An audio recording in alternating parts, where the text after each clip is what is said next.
My name is Emily. If you'd asked anyone in my family, they would have said I was the reliable one, the good daughter, the one who always showed up when someone needed help, no matter how much it cost me. Growing up, my parents made sure I understood my place. My older sister, Grace, was the golden child. She was bright, beautiful, talented, the one who got all the attention, the praise, the special treatment. If she wanted something, she got it. If I wanted something, I was told to wait, to sacrifice, to understand. Grace and I weren't close, not really. She always knew she could push her mess onto me and our parents would expect me to fix it. So I did. I helped her study when she fell behind, covered for her when she stayed out late, even lent her money from my part-time jobs when she needed it. And I never got so much as a thank you. When Grace had her first child at 22, the family practically treated it like I'd given birth. My parents expected me to help babysit, run errands, drop everything if she needed a break. I was still in college, drowning in work, but that didn't matter. Family came first, or rather, Grace came first. I always told myself it would get better. That one day, they'd see me as my own person, not just Grace's safety net. But they never did. When I was 26, I finally moved into my own apartment. It wasn't much, just a small place across town, but it was mine, my space, my freedom. I was working full-time at a local library, paying my bills, and for once, I felt like I could breathe. Then Grace got pregnant again. This time, things were different. Her boyfriend bailed when she was 5 months along, and my parents immediately fell back on their favorite solution, me. They started dropping hints. Emily, maybe you could move back home for a while to help Grace out. It would save you money, too. You're so good with the baby, and Grace really needs support right now. I tried to stand firm. I told them I was proud of Grace for doing her best, but I had my own life, my own job, my own rent. They didn't listen. One Sunday afternoon, they invited me over for dinner. I should have known something was up. My parents never cooked my favorite meal unless they wanted something. After we finished eating, they sat me down in the living room. My mom started with her sweet, gentle tone, the one she used when she was about to manipulate me. Sweetheart, you know we're so proud of how responsible you are. We know we can count on you. I braced myself. What is it? My dad chimed in. Your sister is really struggling right now. With the baby on the way and raising her son alone, it's a lot for one person. I stayed quiet. Mom leaned forward, all sympathetic eyes and soft voice. We've been talking, and we think the best thing for everyone is for you to move back in with us. You can stay rent-free, of course. You'll just help with the baby, pick up your nephew from daycare, run errands when Grace is resting. I stared at them, feeling like I'd been punched in the gut. And my job? I asked. My life? What about my rent? My place? Mom waved her hand dismissively. Oh, you don't need to worry about that little apartment. You can always get another place later, when things settle down. Dad added, family comes first. You know that.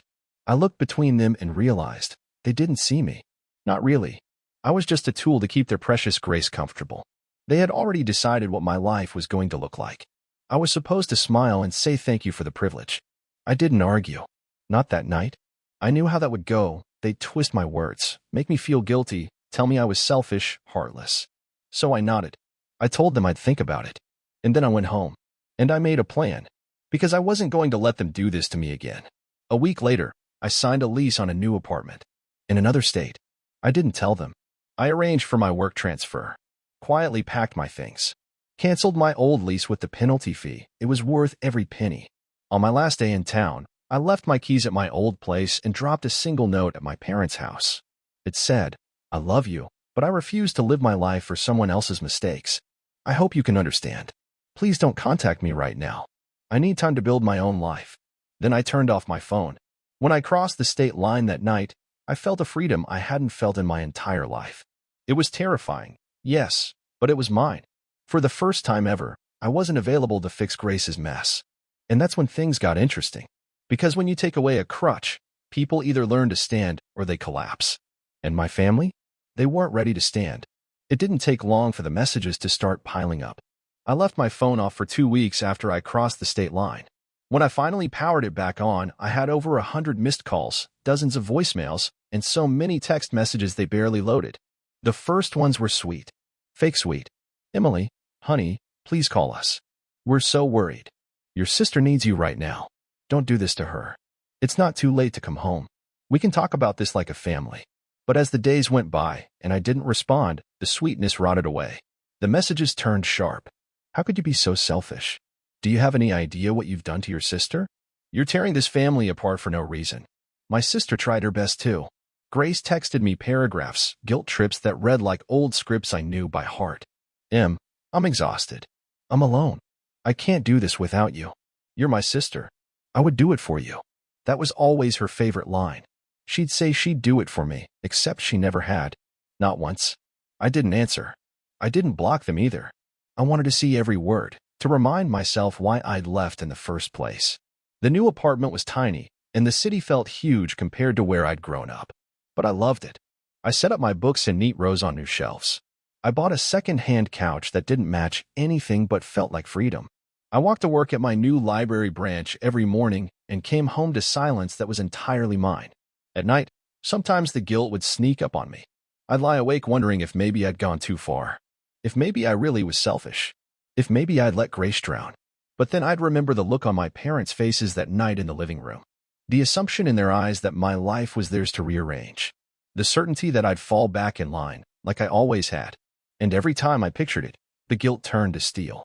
I made new friends at work, slowly, carefully.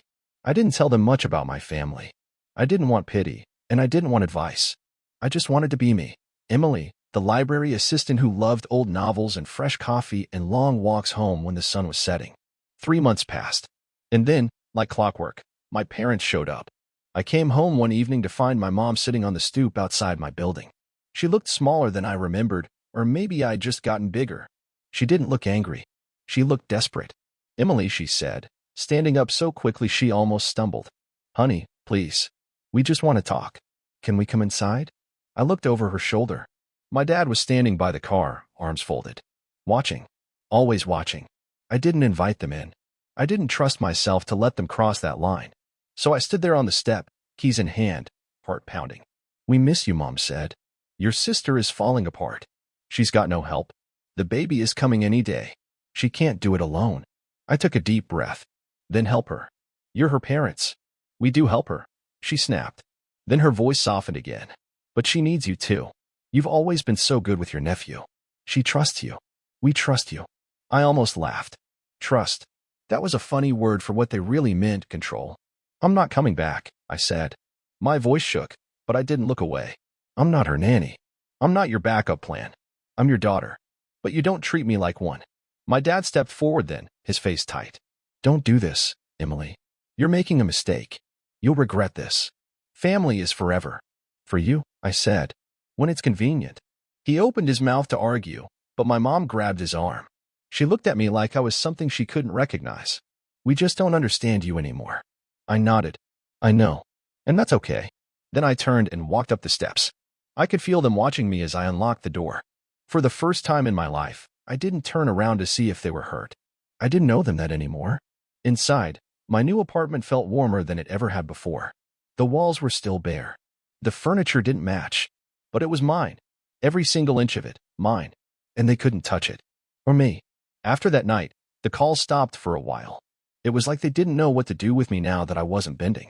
For the first time in my life, I think they actually believed I might not come back at all. And they were right. Grace tried one last time. She left me a voicemail, her voice shaky and angry all at once. I can't believe you'd abandon me like this. Do you know what people are saying about me? About you? You're making me look like I can't handle my own life. Is that what you want? To make me look like a bad mother? You're so selfish, Em. So selfish. It was almost funny how she twisted my absence into an attack on her. Like everything I did, even disappearing, was somehow about her. I didn't call back. I didn't reply. I just saved the voicemail as a reminder. People who need you to stay small will always call you selfish when you finally grow. Work kept me busy. I picked up extra shifts at the library. I started a little side project, cataloging rare donated books, something I'd always wanted to do but never had time for. I made new routines for myself. On Saturdays, I'd walk to the farmer's market. I'd buy fresh bread and fruit and sit by the river with a book in my lap and no one needing me for anything. And then one day, out of nowhere, the message came that changed everything. It was from my cousin Hannah. We'd grown up close, but she'd always stayed out of the family drama. She'd moved overseas years ago and mostly kept in touch through birthday cards and the occasional long email. Her message was short. Hey, I just wanted you to know Grace's boyfriend is back. He's telling people you abandoned your family for no reason. Mom says your parents are helping him stay around. They're all pretending you were never part of it. Just thought you should know. I'm proud of you for leaving. Love you. I read it 3 times. So that was the game. They couldn't guilt me back, so they rewrote the story. In their version, I wasn't the daughter who finally said no. I was the cruel sister who abandoned poor helpless Grace, even though she'd let the guy who left her once worm his way back into her life. And of course, my parents were enabling it, because they'd rather live with the illusion that they were a perfect family with a loyal golden child than face the fact that they'd pushed me away for good. For a minute, I felt that old flicker of shame. Maybe I should reach out. Maybe I should fix this. Maybe I should clear my name. But then I sat with it. Really sat with it. And I realized something that made my chest feel light for the first time in years. I didn't owe them my version of the story. They could twist it however they wanted. They could lie to everyone they knew. They could hold family dinners and pretend I never existed. That wasn't my problem anymore. Their illusion was their prison, not mine. I decided to build something they couldn't touch, a life so real, so free, that no amount of gossip or half-truths could ever shrink me back down to the girl they'd always expected me to be. That's when I started saving up for something bigger. I didn't know exactly what yet, but I knew I wanted to put roots down somewhere that wasn't haunted by their expectations. A home that was fully, truly mine, because I was done running from them. Now I was building something they could never tear down. About 6 months after I got Hannah's message, I got an envelope in my mailbox with no return address. Inside was an invitation, a baby shower for Grace's second child. It was laughable, really. They'd addressed it to my old name and old address, but somehow it found its way to me anyway. Maybe my parents thought guilt would work better on paper. Maybe they thought if I saw photos of tiny baby clothes and pastel balloons, I'd come crawling back to do exactly what they'd always expected, sacrifice myself for Grace's mistakes. I placed the invitation on my coffee table and just stared at it for a while. It was such a perfect symbol of the fantasy they were still trying to live in. A world where I'd just appear like magic, the reliable sister, the free nanny, the built-in babysitter with no needs of her own. I didn't RSVP. I didn't even throw it out. I just left it there as a reminder of the cage I'd stepped out of. That same week, I finally found the thing I wanted to build. I was shelving returns at the library when an older patron, Mrs. Hartley, asked if I'd heard about the old bookstore going up for sale downtown. She said, "You've got the heart for it, Emily. You always talk about books like they're alive. Maybe it's your chance to do something bigger than this place." I couldn't get it out of my head.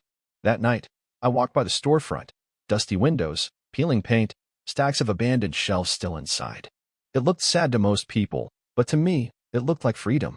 A place that could never be taken from me. A future with walls that belonged to me alone.